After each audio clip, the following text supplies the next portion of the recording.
Good morning, my dear pupils. How are you today? So let's begin our lesson. Today is Sim Sea Advantage. Балалар, бүгінгі сабағымыз теңіз шытырман оқиғалары. Сабағымыздың мақсаты, яғни теңіз асты жануарлар туралы білу. New words.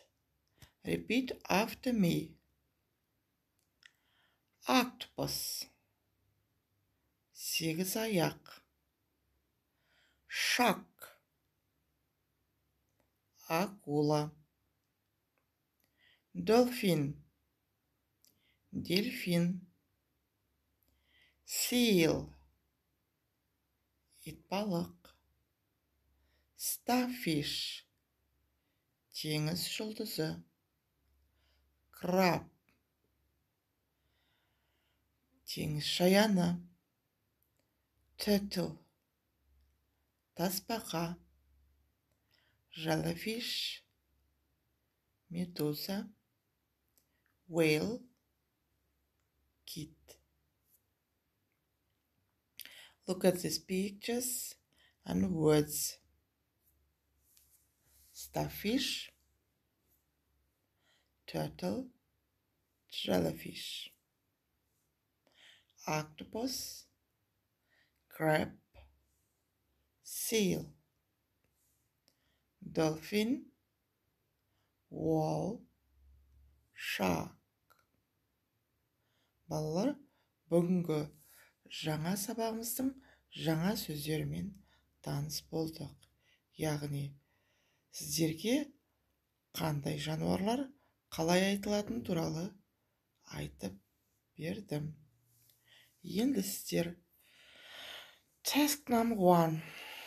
Unscribble each vocabulary words.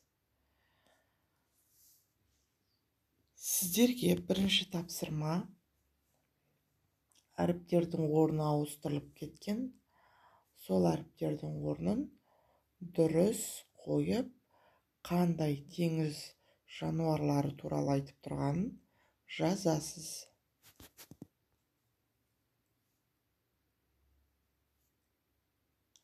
The next. Task number 2. Read, match, and write. Балалар, оқимыз, сәйкестендіреміз, және жазамыз. Assessment criteria. Яғни, бұл берілген тапсырманың критериясы, яғни, сіздер сөйлемді сәйкестендіріп, әріптерді орнына қойып жазуларыңыз керек.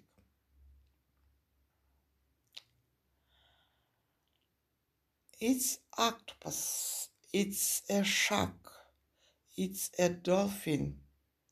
Яғни, мына суреттер қайсы жануар, соны тауып жазуыңыз қажет. Және де осы сөйлемдерді тауып жазғаннан кейін міндетті түрде маған оқып, видеомен жіберетін боласыздар. So, the lesson is over. Goodbye, my dear pupils.